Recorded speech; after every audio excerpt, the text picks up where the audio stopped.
নমস্কার বন্ধুরা, আমাদের প্রত্যেকেরই বাড়িতে কিন্তু কম বেশি ইঁদুর থেকেই থাকে। আর এই ইঁদুরের হাত থেকে বাঁচতে আমরা কিন্তু অনেক রকম উপায় বের করে থাকি, অনেক রকম কেমিক্যাল কীটনাশক কিনে নিয়ে আসে বাজার থেকে টাকা খরচ করে, তারপরেও কিন্তু বাড়ি থেকে কোনো প্রকারে ইঁদুর আমরা সরাতে পারি না। তো খুব সহজভাবে কিভাবে আমরা ইঁদুরটাকে না মেরে বাড়ি থেকে সরাতে পারবো সেটাই তোমাদের সাথে আজকে শেয়ার করব। আমরা অনেকেই আছি যারা কিন্তু ইঁদুর মারতে পছন্দ করি না।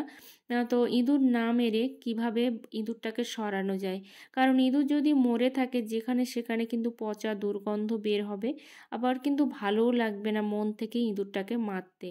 তো ঘরোয়া যে উপায়ে তোমাদেরকে আমি দেখাবো যে ইঁদুর মারা, তার জন্য কিন্তু এখানে আমি নিয়েছি পেঁয়াজ। তো মারবো না, কিন্তু এই ইঁদুরগুলো কিন্তু বাড়ি থেকে চলে যাবে। তবে এটা কিন্তু একদিন করলে হবে না, এটা কিন্তু মিনিমাম বেশ কয়েকটা দিন ধরে কিন্তু করতে হবে, যতদিন না ইঁদুরের উৎপাত থেকে মুক্তি পাওয়া যায়। প্রথমে কিন্তু আমি পেঁয়াজটাকে ছাড়িয়ে নিয়েছি খোসাটা, তারপর দেখো পেঁয়াজটা কিন্তু গ্রেটারে গ্রেট করব। এখানে তোমরা চাইলে কিন্তু গ্রেটারে গ্রেট না করেও থেঁতো করে নিতে পারো, তোমাদের যেমন সুবিধা হবে তোমরা কিন্তু তেমনভাবে করে নিতে পারো কাজটা। তো আমার এখানে গ্রেটারে করলে বেশি সুবিধা হবে, সেই জন্য কিন্তু এখানে দেখো পেঁয়াজটাকে আমি গ্রেট করে নিচ্ছি। আর খুব বেশি পরিমাণে লাগবে না, তোমাদের ঠিক যতটা পরিমাণ লাগবে তোমরা কিন্তু ততটাই করে নেবে। এই পেঁয়াজের কিন্তু একটা উগ্র গন্ধ আছে, যে গন্ধটা কিন্তু আমরা সচরাচর মানুষই সহ্য করতে পারি না, আর ইঁদুর কি করে সহ্য করবে। তো দেখো এটুকুই আমি নিয়েছি, আর এইটুকুই কিন্তু আমার লাগবে।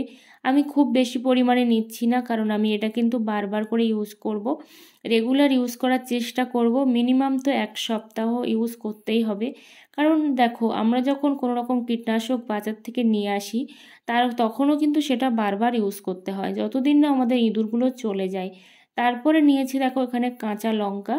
তোমাদের কাছে যদি লাল লঙ্কার গুঁড়ো থাকে, যেটা ঝাল লঙ্কার গুঁড়ো, ওই লঙ্কার গুঁড়ো যদি থাকে তোমরা কিন্তু সেটাও নিতে পারো, কিন্তু আমার কাছে ঝাল লঙ্কার গুঁড়ো ছিল না, সেই জন্য কিন্তু আমি এখানে কাঁচা লঙ্কাটা খুব ছোট ছোট করে কুচি করে নিচ্ছি, যাতে করে ইঁদুরের গালে খুব সহজেই পড়ে। তো দেখো ইঁদুর কিন্তু সবসময় কি পছন্দ করে, একটু ভালো খাবার পছন্দ করে। আমরা যখন ইঁদুরের কোনো রকম বাজার থেকে কেমিক্যাল কিনে নিয়ে আসি তখনও দেখবে খাবারের সাথেই আমরা এটাকে দিই। তো দেখো এখানে দিচ্ছি এবার বেকিং সোডা। তো অবশ্যই কিন্তু তোমরা এখানে বেকিং সোডাটাও ইউজ করবে, যে যে জিনিসগুলো দিচ্ছি তো সেগুলো ইউজ করবে। দেখো বাজার থেকে যখন আমরা কোনো রকম বিষ কিনে নিয়ে আসি ইঁদুরের জন্য, সেগুলোও যখন দেখো আমরা কিন্তু খাবারের সঙ্গে দিয়ে থাকি। তো সেরকমভাবে কিন্তু ইঁদুরের পছন্দের জিনিস কিন্তু আমাদেরকে দিতে হবে। এখানে কিন্তু কোনো রকমভাবে ইঁদুর মরবে না, ইঁদুর কিন্তু বাড়ি থেকে চলে যাবে, কারণ ইঁদুর কিন্তু মরবে না, বারবার করেই বলছি। তো ইঁদুর যতদিন না চলে যাচ্ছে ততদিন কিন্তু আমাদের এই রেমেডিটা অবশ্যই করতে হবে। তো দেখো আমার কিন্তু এটা পুরোপুরি রেডি হয়ে গেছে, কিন্তু এটা কখনোই ইঁদুর খাবে না। তার জন্য আমাদের যে কাজটা করতে হবে সেটা এখন তোমাদেরকে দেখাই। দেখো এখানে নিয়েছি আমি গমের আটা। অবশ্যই তোমাদের কাছে যদি গমের আটা না থাকে তোমরা কিন্তু ময়দা নিয়ে নেবে, সেটাও ইঁদুর খাবে, কিন্তু গমের আটা কিন্তু ইঁদুর খুব পছন্দ করে, সেই জন্য কিন্তু এখানে আমি গমের আটাটা নিলাম। তো দেখো গমের আটাটা কিন্তু খুব ভালো করে আমি মেখে নিচ্ছি, একটু করে জল দিয়ে দিয়ে। খুব বেশি নরম করব না, আবার খুব বেশি শক্তও করব না। রুটির যেমন ডো তৈরি হয় তেমনভাবে কিন্তু একটা ডো আমি তৈরি করে নিচ্ছি এখানে। তো ভালো করে মেখে নিচ্ছি। আর যদি ভিডিওটা একটুও ভালো লেগে থাকে অবশ্যই একটা লাইক কমেন্ট করে দিও। চ্যানেলে নতুন বন্ধু হয়ে থাকলে চ্যানেলটা সাবস্ক্রাইব করে পাশে থেকো, অল নোটিফিকেশানটি অন করে দিও নিত্য নতুন ভিডিও পাওয়ার জন্য। তো ভালো করে দেখো এটাকে কিন্তু আমি মেখে নিচ্ছি, যেন ফেটে না যায়, খুব বেশি শক্তও না হয়ে যায়, সেই দিকটা কিন্তু খেয়াল রেখেই তোমরা এটাকে মেখে নেবে। তারপর ছোট ছোট কিন্তু আমি লেচি কেটে নিচ্ছি। এখানে আমি 3টে লেচি করব, খুব বেশি লেচি আমি করব না। তো অবশ্যই তোমরা লেচিটা তোমাদের পছন্দ মতো করে নেবে, ছোট কিংবা বড়। তো আটা কিন্তু ইঁদুর খেতে খুব পছন্দ করে, সেই জন্য কিন্তু এখানে আমি গমের আটার সঙ্গে দিচ্ছি। আর গমের আটাটা কিন্তু খুব মিষ্টি হয়। দেখো যেটা আমি তৈরি করে রেখেছিলাম সেটাও কিন্তু আমি 3টে ভাগ করলাম, করে সেটাকে কিন্তু আমি এই আটার মধ্যে কিন্তু ভরে দিচ্ছি। যেমন আমরা কোনো রকম পুর ভরা জিনিস তৈরি করি, খাবার তৈরি করি, তো সেরকমভাবেই কিন্তু আমি এরকমভাবে পুরটা ভরে দিচ্ছি ওর মধ্যে, যাতে করে বাইরেটা খুব মিষ্টি হয় আর ভেতরটা যেন লঙ্কা হয়।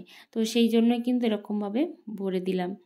তো এইভাবে কিন্তু তোমরা অনেকগুলো করে নিতে পারো। আমি তোমাদেরকে 3টে করেই দেখাচ্ছি। তো একটু বড় হয়ে গেছে, তোমরা চাইলে একটু ছোট ছোট করেও নিতে পারো তোমাদের সুবিধা অনুযায়ী। আর অবশ্যই কিন্তু লঙ্কাটা দিয়ে দেবে, যাতে করে ইঁদুর খুব সহজে এটা খেতে পারে, সেই দিকটা খেয়াল রেখে। তো এরকম করে কিন্তু আমি প্রত্যেকটা ডো কিন্তু রেডি করে নিচ্ছি।